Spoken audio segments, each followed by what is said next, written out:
Olá pessoal, tudo bem com vocês?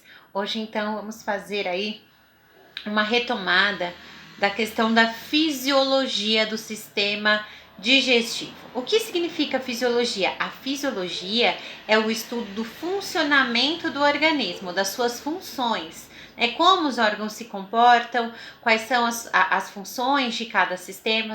Então, como nós estamos focando a nutrição, eu acho bem pertinente nós retomarmos aí esse tópico tão importante da fisiologia do sistema digestivo, bem como vamos falar dos cuidados de enfermagem na hora das refeições ou na administração das dietas das mais diversas formas aos nossos pacientes.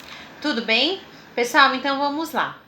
Então, o processo digestivo, ele começa na mastigação. Quais são os órgãos, então, presentes nesse início do processo digestivo? A boca, o dente, a língua e a saliva que será excretada pela glândula salivar.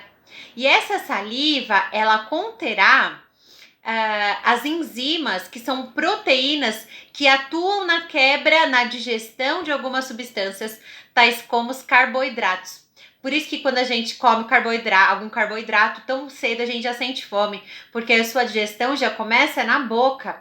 Então os dentes, eles são fundamentais, pois eles triturarão ao alimento.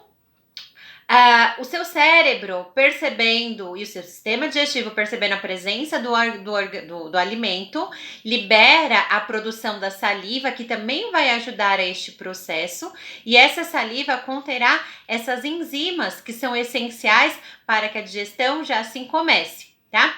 Na língua, nós temos as papilas gustativas, que são aquelas que farão com que a gente tenha a percepção do sabor, que automaticamente envia uma mensagem ao cérebro e dará a satisfação, a sensação de prazer, ou então a pessoa não gosta do que se alimenta, por conta dessa resposta do sistema nervoso central.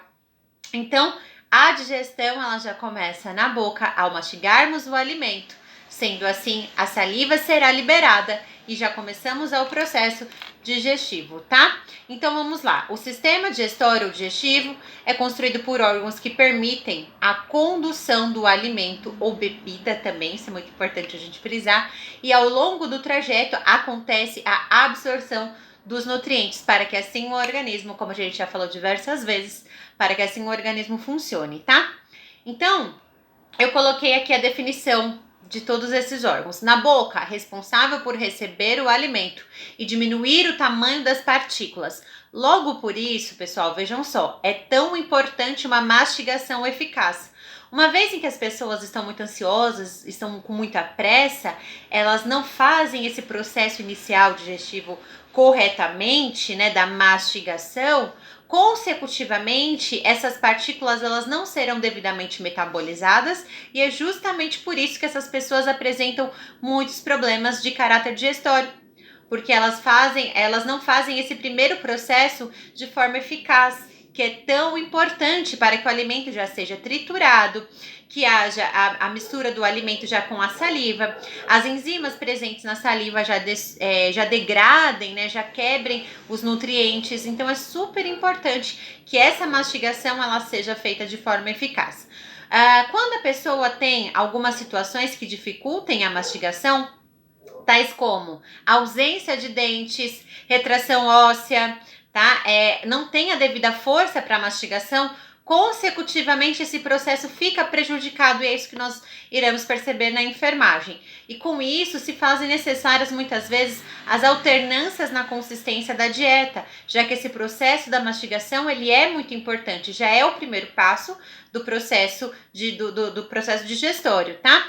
Então a boca, como nós já falamos, ela é super importante porque a boca receberá o alimento, os dentes triturarão, a saliva fará com que essas enzimas serão liberadas e se misturem ao alimento, facilitando o seu transporte. A língua possui as papilas gustativas, que farão com que eu sinta o sabor daquilo que eu gosto. As pessoas elas têm a diferença de percepções de sabores justamente por conta dessa papila, que enviará uma mensagem ao cérebro e nós desencadearemos uma resposta frente ao contato com este alimento, tá?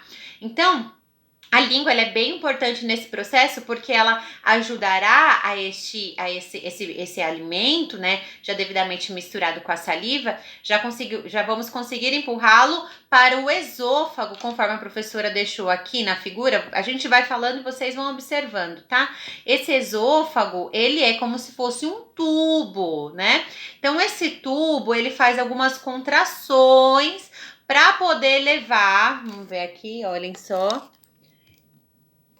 para levar o alimento até o estômago, tá? Então, esse tubo, ele fará com que o alimento seja devidamente encaminhado ao estômago. E ele fará algumas contrações, que chamamos de contrações peristálticas, tá? Então, o esôfago ele é responsável por transportar os alimentos até o estômago. Então, o alimento sai da cavidade oral e vai até o estômago graças ao transporte feito pelo esôfago. Caso a pessoa tenha alguma patologia que comprometa o esôfago, esse processo digestório também ficará comprometido, tá? Então, o esôfago tem essa função. É como se fosse um órgão tubular que levará o alimento até o estômago. O estômago, gente, vamos falar do estômago. O estômago, ele desempenha papel fundamental, tá? Até mesmo pela liberação do suco gástrico, que facilitará o processo da digestão, tá? Então, vamos falar detalhadamente sobre o estômago. Então, nós já falamos que nós trituramos o alimento. As glândulas salivares liberam a saliva que contém as devidas enzimas. Enzimas são proteínas que atuam, neste caso, na digestão. E no estômago, como que acontece? No estômago, as secreções produzidas são ricas em ácido clorídrico e as enzimas são misturadas ao alimento, tá? Dando origem aí ao quimo. Essa enzima desempenha papel fundamental no processo de digestão de proteínas, alternando sua forma e tamanho. Então, há uma degradação, né? Para que essas substâncias sejam mais facilmente absorvidas, né? Então, elas precisam ser quebradas para que assim sejam absorvidas.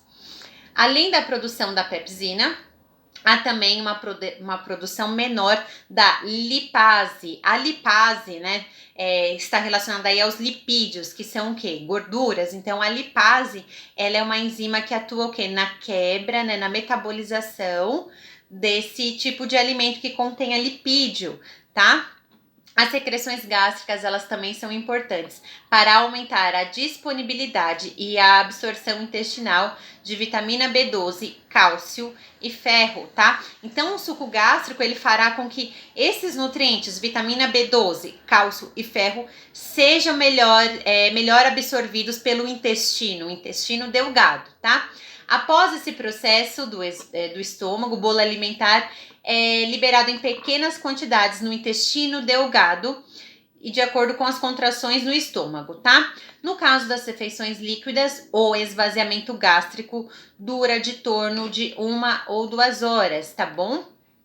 Quando chega no intestino delgado, nós podemos considerar que o intestino delgado é o principal órgão da digestão, porque é justamente neste órgão componente aí do sistema digestório onde haverá a maior absorção dos nutrientes, tá? Então, o intestino delgado, ele é responsável por essa absorção mais intensa dos nutrientes.